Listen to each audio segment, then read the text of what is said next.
Good afternoon, everyone, or good morning, depending on where you are and when you're watching this. Welcome to my very first podcast episode. My podcast is titled Her Story, and my name is Jasmine Tinsley, and I appreciate and thank you all for joining. So, this is my first episode, so just some quick things about me. I am 21, I'm from Atlanta, Georgia, and I graduated last month from Stetson University with my Bachelor of Arts in History. So, this podcast is dedicated to talking about different topics in history. I also take suggestions on things that y'all may want me to talk about as well. So today is Saturday, June 19th, 2021. And this very first episode is going to be about Juneteenth, which is today. So, the way this episode is going to go, I'm going to give you guys pretty much the historical background behind Juneteenth, and then we're going to talk about what's going on today in relation to Juneteenth.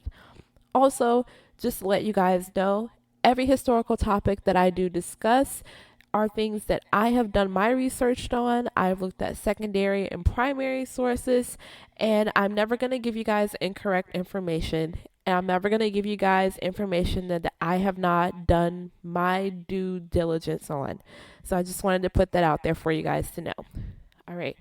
So without further ado, let's go ahead and get into this episode.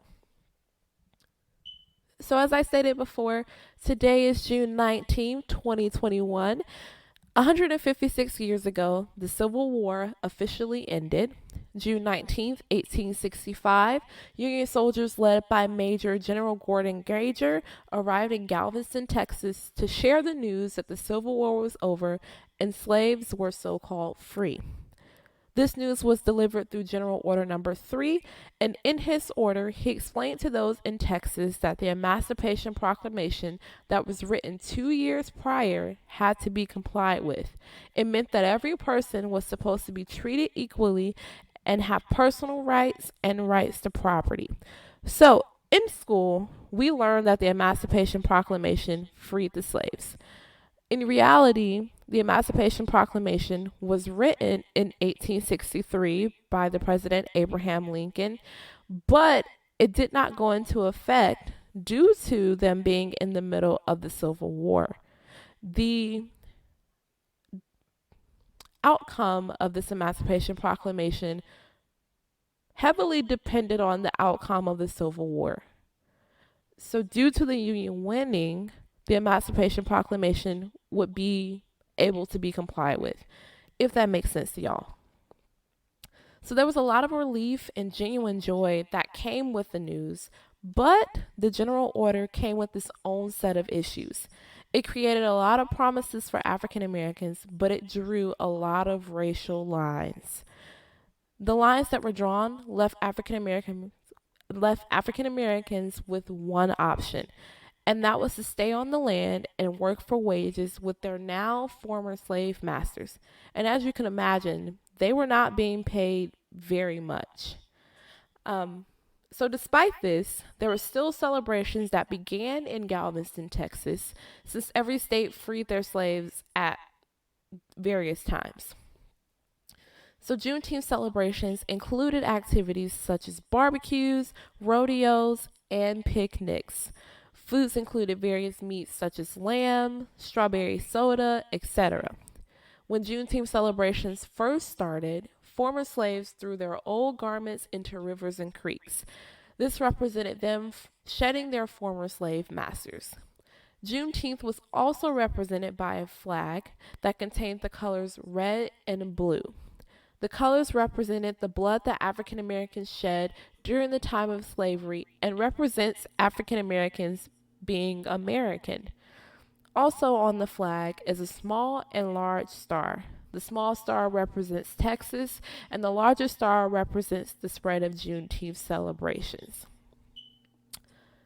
Traditionally, before the start of every Juneteenth celebration, the hymn Lift Every Voice, which is also referred to as the Black National Anthem, was played and sung in harmony.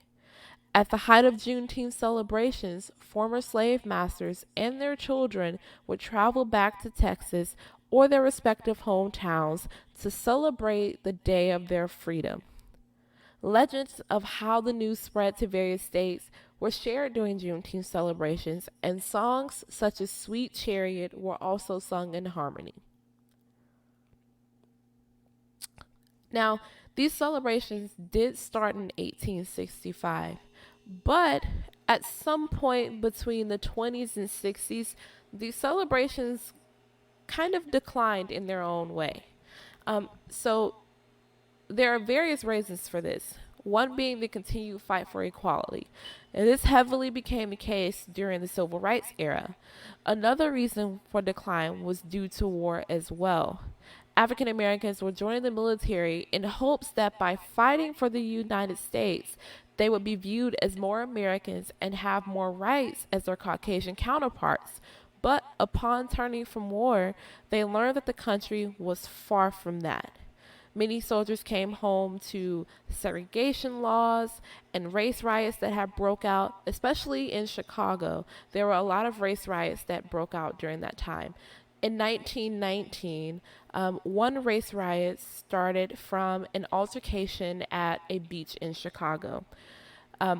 There was an invisible racial line drawn in the water, and an African American kid was playing in the water and he accidentally crossed that invisible segregation line. And as a result, a Caucasian person threw a rock at this young boy's head, and that resulted in him drowning in the water. Now, this sparked a huge conversation, but a huge race riot. And veterans who were returning home returned home to this race riot, and they were outraged. They had just fought for their country, so they figured that these wouldn't be issues anymore. But that sadly wasn't the case. Another reason was due to white supremacist groups, mostly the Ku Klux Klan. Now, the Ku Klux Klan had been around since the 1860s, but since the freedom of African Americans, they were on a crusade. The second KKK group appeared in Stone Mountain, Georgia, and they had a heavy presence in Dallas and Fort Worth, Texas. They were also heavily involved in state and local government as well. On top of that, Jim Crow laws legalized segregation and created more pushback as well. Instead of Juneteenth celebrations, it was now shifted to fighting for more rights, having marches, sit-ins, luncheons, etc., in order to fight for the continued rights of African Americans. Now, I kind of want to go back to the KKK a little bit. If you guys don't know, lynching is still not illegal in a lot of states in America. They were responsible for lynching a lot of African Americans, men and women, and sometimes Caucasians who supported the equality of African Americans. So, with that, a lot of Juneteenth celebrations went from being in public places to being celebrated within the family. In the 1920s, I came across a newspaper article from the 20s where a family described an incident where they were having a gathering at their home for Juneteenth, and police officers showed up to their home for no reason and basically shut down their Juneteenth celebrations, and it led to someone being injured. So at that point, people didn't feel safe celebrating out in public, and now they didn't even feel safe celebrating within their homes. So now these celebrations are being shifted to, we need to find a way to fight for equality and get the rights that are due to us. So that's pretty much the history of Juneteenth. This day is so important because it represents freedom for African Americans. It's very much different from the 4th of July, which is a debate that I've been seeing a lot on social media. People are saying, oh, well, let me give you guys an example. So Candace Owens, she made a tweet about Juneteenth, basically saying that Juneteenth was so lame, that she was celebrating the 4th of July only, and that she's just American. Now, I don't know if Candace Owens has forgotten that she's black. Maybe she has. Maybe she doesn't want to own that part of her heritage. But Candace Owens, you are black.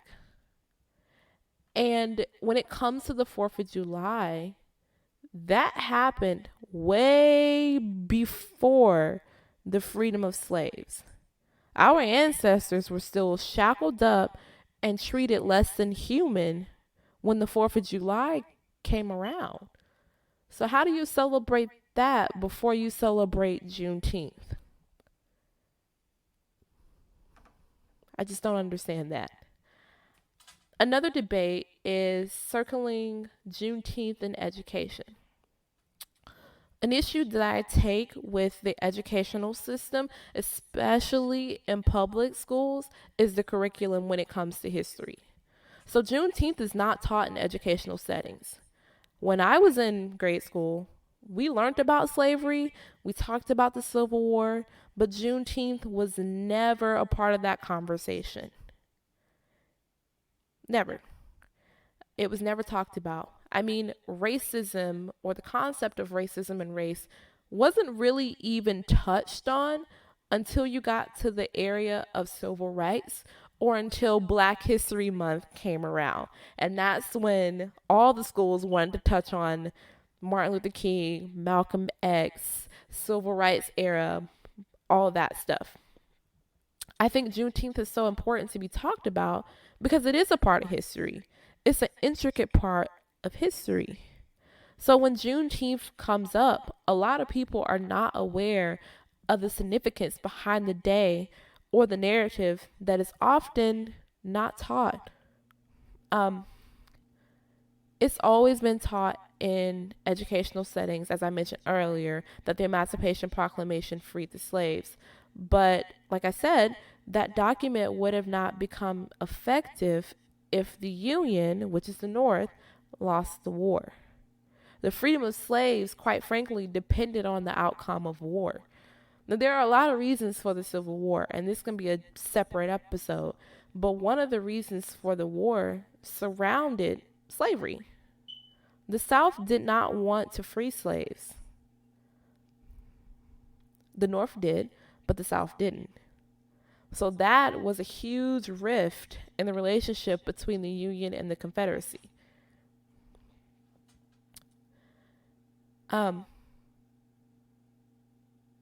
This day, important day, it should be taught in educational settings and taught the proper way.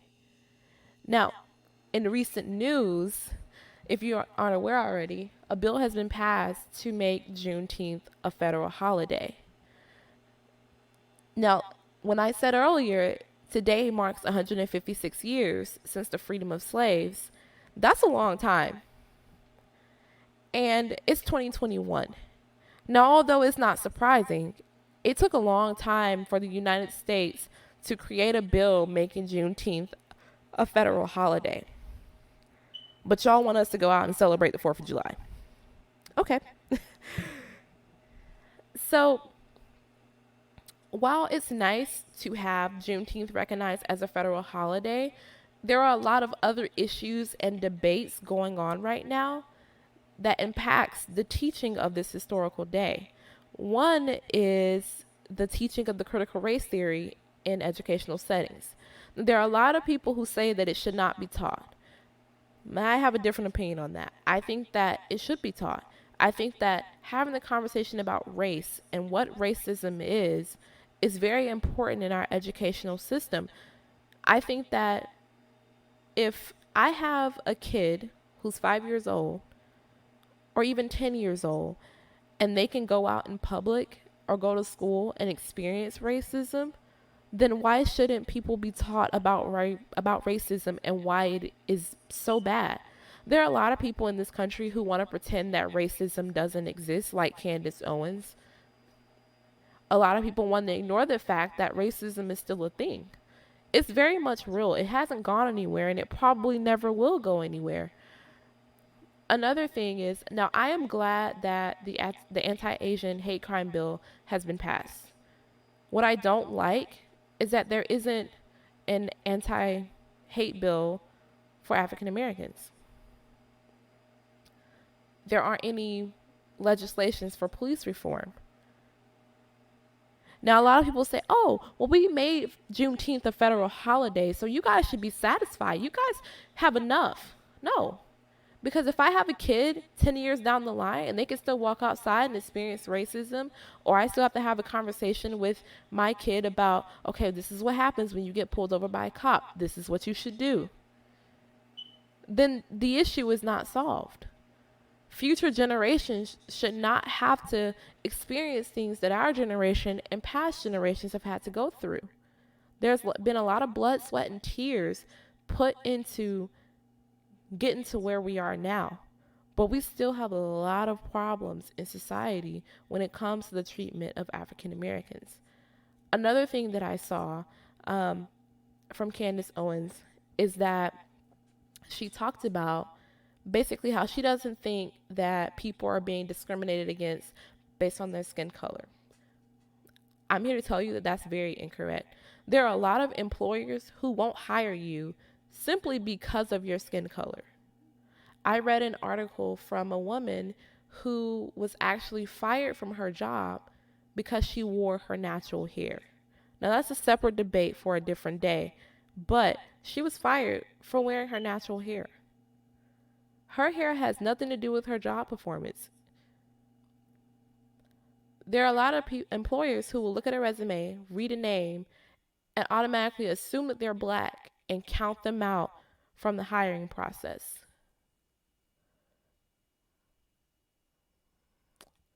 So that argument that pretty much racism or prejudice doesn't exist, inaccurate. Inaccurate. So, with Juneteenth, continue to celebrate. Don't let anyone dim a light on this historic day. It's very important and it's very relevant to our history. A lot of people want to ignore the very messed up and traumatic history of this country.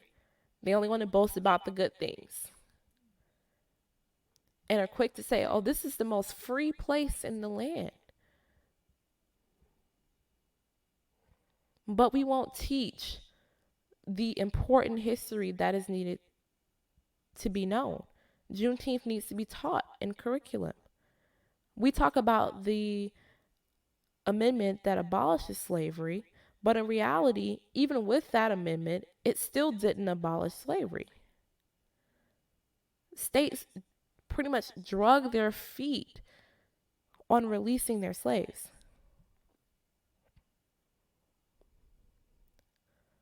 During slavery, African Americans were not able to learn how to read or write.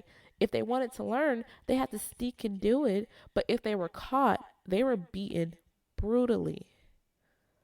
Women were raped by their masters, and that created mixed children, which society did not like. There are a lot of things that our ancestors went through to get to Juneteenth. And the fact that a lot of people in society want to ignore that and they want to take that concept out of history is absolutely shocking. It's like you guys want to cherry pick which parts of history you want to present to the world. So Juneteenth, it's a historic day and it is worth celebrating and it is worth learning about. And it has a lot of culture. I mean, during this time, these celebrations, there were parades when African Americans were coming home from the war and Juneteenth rolled around, they could celebrate. They would allow the veterans to lead the parade to honor them. Everything from barbecues to rodeos to picnics to singing in harmony. That was the core of Juneteenth celebrations. And it's heartbreaking to know that there are people who want to strip that history away.